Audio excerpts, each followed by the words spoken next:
தீமைகள் எல்லாத்துலயும் அடக்கி வைக்கும்போது அந்த டாக்ஸிக் என்விரான்மெண்ட்ல விக்டிம் மோட்ல என்னால வாழ முடியலைன்னா கூட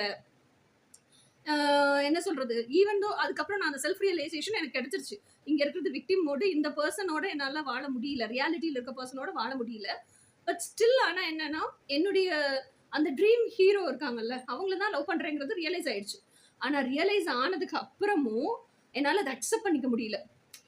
ஏன்னா நானுமே வந்து இன்னைக்கு தான் ஸ்பிரிச்சுவலா இருக்கேன். அன்னைக்கு இட் இஸ் பிஃபோர் நான் சொல்றதெல்லாம் வந்து it's before somewhere around 10, 12 years back.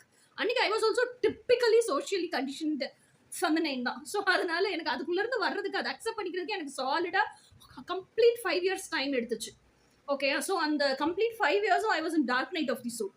அப்போ எனக்கே வந்து ஐ ரியலைஸ்ட் நான் வந்து ரியாலிட்டியில இருக்க பர்சனை லவ் பண்ணாம என் ட்ரீம்ல இருக்க ட்ரீம் ஹீரோவை தான் லவ் பண்றேன்னு தெரிஞ்சிருச்சு. ஆனா மனசுக்குள்ள கற்பனையில கூட இன்னொரு ஆளை நம்ம எப்படி நினைக்கலாம், கற்பனையில கூட இன்னொரு ஆணை எப்படி நேசிக்கலாம், ஒரு ஸ்நேகமா கூட எப்படி பழகலாம், உண்மையிலேயே அதுல ஸ்நேகம் தான் இருக்கா இல்ல ஸ்நேகம்னு போர்வையை போர்த்தி வச்சிருக்கோமா, இவ்வளவு விஷயம் யோசிக்கும் போது என்னால நான் கற்பனையில இருக்கிற மனிதரை தான் லவ் பண்றேன், அந்த கற்பனையில இருக்க மனிதர் கூட தான் வாழ்ந்துட்டு இருக்கேங்கிறத I myself could not accept.